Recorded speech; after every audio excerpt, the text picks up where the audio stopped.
2 hours later.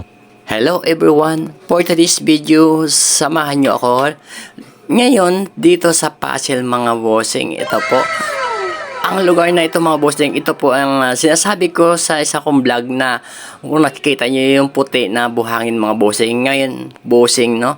Pinuntahan natin talaga ngayon para makita ninyo mismo ng malapitan ang sinasabi ko na pakagandang na buhangin mga bossing. Ito mga bossing, may mga puno pa na niyog dito. Pero ito bossing ay hindi pa talaga ito beach, no? Ito po ay ngayon ay open pa po ito.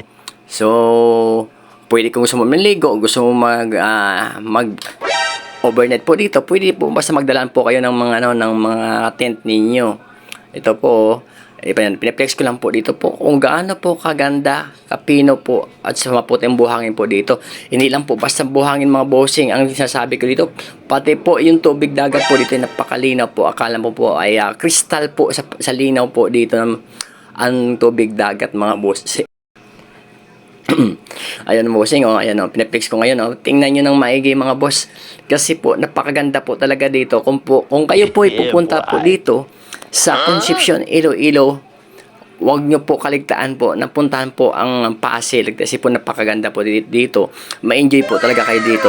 So may mga bata na maliit na may karoon kasama na ganyan, dito, ma-enjoy po talaga dito dahil po ang tubig po dito ay mababaw lang po talaga.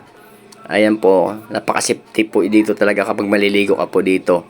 Pero siyempre, bantayan nyo po yan kasi hindi natin masasabi talaga ang panahon. Kaya ito bossing, ayan yan, ikot ko kayo. Ayan naman, di ba?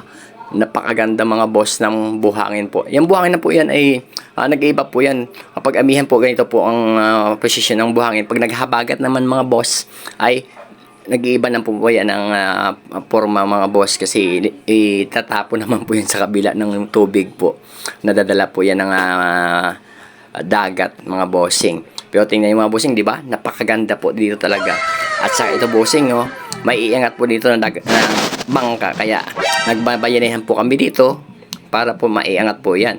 Kaya tamang tulong-tulong naman ako. Takbo pa ako Kala mo naman napakalakas talaga. Pero okay lang po bossing. At least maitulong kahit konti lang ba. Ayan po. Kasi po gagawin po yan ang bangka na yan. Para inaangat lang po namin para hindi na po maabot ng tubig dagat po yan. Ayan, sa lahat ng mga viewers natin dyan, shout out po sa inyo lahat. Kung sino po nakapagpanood po ng video nito, comment na lang po kung saan po umabot ang aking video po. See you!